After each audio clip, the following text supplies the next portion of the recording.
8, 9, 10, 11, 12 ekor. Tu 13 ekor dalam sawah. Ini dari rumah mak aku. Rumah yang lebih dia. Sengaja tak nobi bakal zaman anak-anak kecil. Entah dia lagi dan beberapa lagi yang mampu bertahan rumah dia tak dapat. Yang pasti rumah ni dia macam ni dah. Kalau ada bajet sikit boleh buka kali kan ni kan. Nak komplain. Jangan kali pelik. Dia cantik dia kali dia kali kayu baru dia nampak. Orang kata original lah rumah kampung. Kampung pagi ni dah banyak yang masih dikalkan rumah pusaka kayu macam ni. Banyak dah rumah batu lah. Okey, sekarang pukul berapa sekarang ni? Dalam pukul 3.30 nak masuk pukul 4 kot. Dah ada di persimpangan apa sekarang ni? Pukul 4 petang. Persimpangan Pak Yusof menghala ke Muar ke Pak Sulong. Sempang 3 ni dia tak ada spesifik nama lah. Ni gila apa macam ni. Aduh.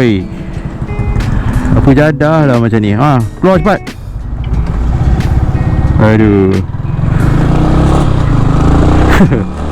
Jadi macam ni lah Myvi macam ni kan. Dia tak tahu lah. Dia bawa kereta Myvi dia ingat dia bawa Porsche ke, bawa Ferrari. Tak tahu lah pemikiran kadang-kadang aku tak faham setengah orang ni. Dia bawa kereta ni ibarat dia punya kereta tu 1.5 dia ibarat macam dia bawa kereta sport. Sebab tu Myvi dia orang panggil King Kong. Okay, so kita on the way laluan ini terus ke Parit Sulong. Itu aku dah tunjuk dengan apa ni. Kat sini dia ada satu parit nama dia Parit Kelantan. Sini kita tengok kat sini ada lokasi Parit Kelantan. Tidak jauh daripada persimpangan tadi. Di sebelah kiri ni kita boleh detect lah dia punya nama Parit Kelantan tu. Ataupun sebenarnya dah terlepas. Aku pun tak pastilah. Tapi adalah Parit Kelantan. Ni dia Parit Kelantan. Kalau ada Kelantan mesti ada Terengganu. Ada tak Parit Terengganu? Tu dia Kampung Parit Kelantan. Dan Parit Kelantan ni dia ada di mana-mana bahagian terutama di kawasan Muar lah. Dekat Muar bandar sana ada juga lorong Kelantan, Parit Kelantan. Kat sini ada Parit Kelantan juga. Okey, kita teruskan perjalanan kita dengan cuaca yang amat baik pada hari ini. Memang panas, tapi panas yang tidak terlalu bahang. Tapi still orang consider sebagai panas lah. Mungkin temperature sekarang lebih kurang dalam 31 macam tu, 30-31 mungkin lah. Okey, sambung kalau ada benda yang menarik di hadapan guys.